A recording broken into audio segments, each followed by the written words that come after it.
The St. Philip POC chairman told the large gathering their activities are geared towards fostering a renewed community spirit, one that raises the young and takes care of the old. He said the next 31 days would not be about partying, but about community. For example, he said the activities would start with tree planting at 3 schools, followed by T20 cricket. We'll go down the road, we'll go pick a law. And then we have our philanthropic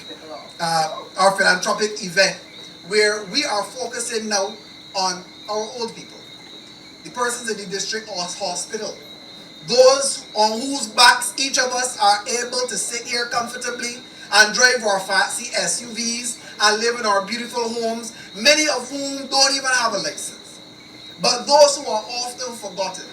So I would encourage you, whether you're from St. Philip or not, when that event comes on for the 17th at the JB Simpson Complex, that you come, because at the end of the day, we must raise the young, but we must take care of the old.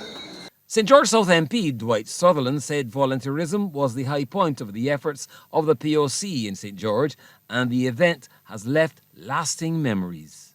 You sought to build something that was bigger than you as an individual, and that is very powerful.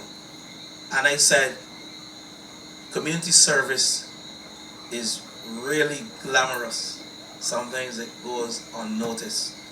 And I start there because I want to join with my colleague from the North, Tony, in recognizing the work of you members of the POC. His constituency colleague Tony Moore, in saying thanks to the St. George POC, told the gathering it was a vibe with a difference.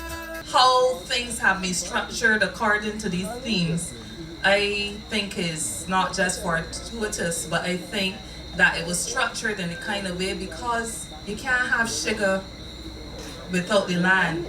And what we have been experiencing across St. George for the last 30 days, 29 days plus now, into the 30th day, is an experience where the land means so many things. When you think about the land, you think naturally about agriculture.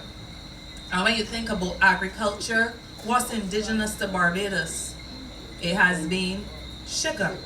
The month of activities in St. Philip will continue on Friday with wide and varied community activities. Trevor Thorpe, CBC News.